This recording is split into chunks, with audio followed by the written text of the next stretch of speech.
Well, that's never a good sign, seeing a gaping big hole in your rear axle. Hey guys, World War II vehicle guy here, working on the old WC51 this evening. Unfortunately, she developed a major problem that took her out of commission here for the rest of the year. The dog and myself were on a drive yesterday when we developed quite a loud clanking coming from, at that point in time, I believed it to be the rear axle. So essentially how we went about diagnosing that concern is I wanted to take the rear drive shaft out and see if that changed anything. So I took the rear drive shaft out, locked her in four-wheel drive, took it off the road, and lo and behold, it was quiet as a church mouse. I wanted to make sure I properly diagnosed it because on these WCs, the transfer cases can be loud as well as obviously your axles. So that's how I went about that. Noise went away, so that deemed the rear axle had developed quite an interesting noise. So I pulled the rear cover off of the third member, and unfortunately this is what we found. You never want to find this in the bottom of your axle housing. So that is teeth from the pinion gear as well as the ring gear. What I think happened, I'm not 100% certain, but I think a tooth chipped off the ring gear and essentially took out the pinion. It's just a theory here because I don't have any play in my pinion bearing. Usually what happens when these fail is that pinion bearing goes out and then your pinion starts walking up and down like that. But at this point in time, there's no play in it. So I think that's my hypothesis. I'm never going to know 100%. So we're going to be on the hunt here for some parts. I think it's going to be more cost-worthy wise to find a complete rear axle. A couple of my friends do have one.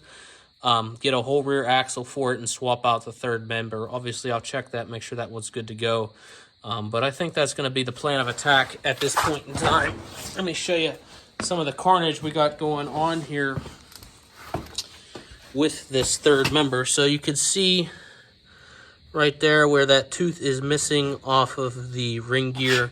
And at that point in time, I don't know how well it's going to show up here. You can see how severely worn, and it took out a couple chunks of the pinion gear as well. So that kind of stinks. I was hoping this wasn't going to be the case, but unfortunately that is the case. So she's going to be out of commission here for the rest of the year. Obviously, I was planning on taking it out of service for a while anyway. I wanted to repair some leaking seals and stuff like that, but she wanted to let me know she was done for the rest of the season. So you can see here, this clearly had been sitting in water at some point in time.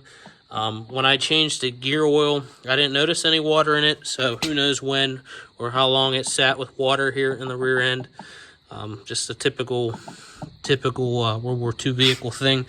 Everyone wants to take them through deep water and stuff, but you got to remember to change out your oils after doing that. You can't let that old oil sitting there with that water, because this is indeed what happens. When I rebuilt the transmission on my G506 Chevy, that was the same case. It had water in it at some point in time. Pretty simple, actually, to remove the third members on these trucks. Essentially what you have to do is you pull the axles out. So you have 9/16. They're all 9/16 nuts, actually. You pull the axles out and then make sure you have enough room to clear it. I made sure that because my garage is kind of tight, I didn't want to pull an axle out and then not be able to get it out all the way. So got the axles pulled out, and then you can pull the third member out. So like I said, it's a relatively easy thing. On some differential setups, I don't think any of the World War II stuff, but you have a pin that might hold the axles in.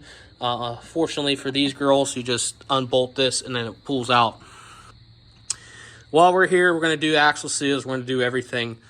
So you can see at some point in time, someone took a chisel to take this hub nut off. I think I'm going to do the right thing and get the correct nut, correct socket for it. I'm not going to go after it with a hammer and chisel, although that does work. Kind of want to do the right thing, and I have a couple of these trucks, so yeah, I think it's best to just get the right tools for the job. So that kind of stinks, but I want to give a little update here with the WC51. You know, it's a relatively simple job. Just got to watch her a little bit heavy.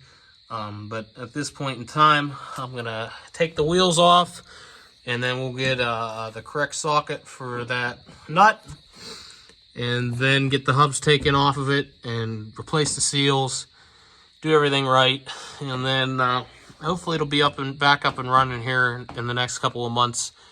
Once that's all taken care of, I'm going to reseal the transfer case, get that taken care of, and then we're going to tackle the bed wood and the bed hardware, get the correct rubber mounts in and everything like that.